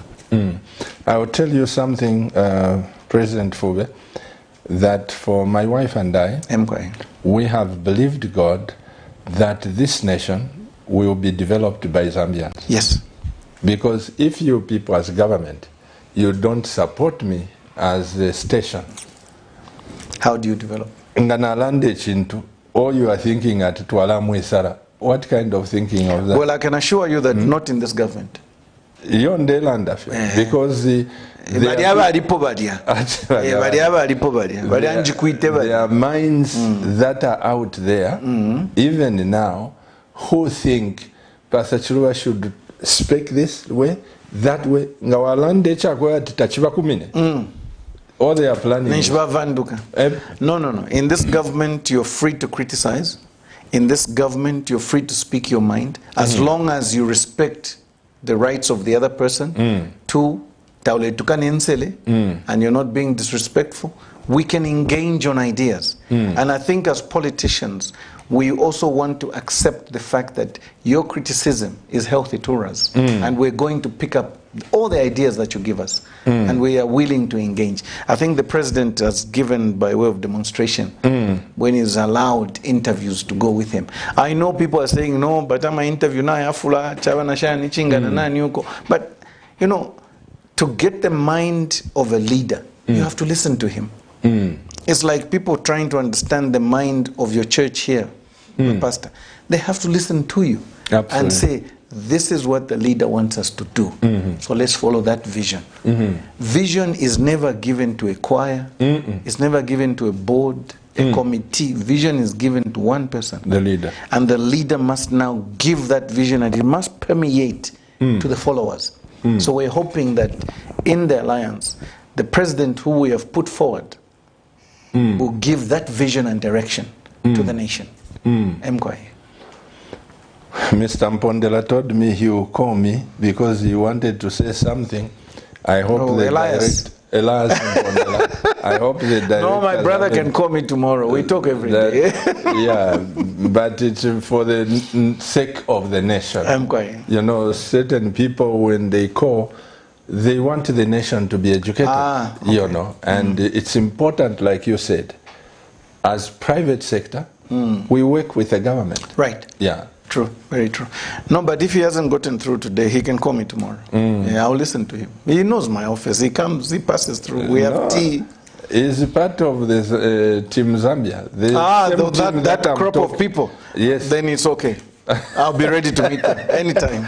I am so grateful. Your last words to the nation. Let me thank the Zambians for the well-deserved victory that they gave us. We thank the graduates, the informal sector people, the youths, the women of Zambia who turned out en masse to go and vote out the PF because of what had become of the PF. But for now, please give us just a little bit of time to put our house in order. And the president is on top of things. Don't think we're moving too slow. He is going to fuck speed. He has assured us. And things will start changing as soon as you begin to see the sunrise and the sunset. 2 months is a very short time for you to make conclusions. Absolutely. So let's give time for the president and the cabinet to give us direction in a lot of policies that the government is going to put forward. Nato Telamkwai. Well, President FUBE, thank you so much for accepting our invitation.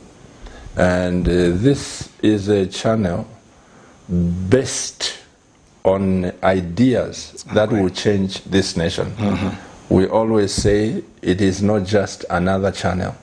And we want the Zambian people to think in a certain way, like you are there. President HH is there.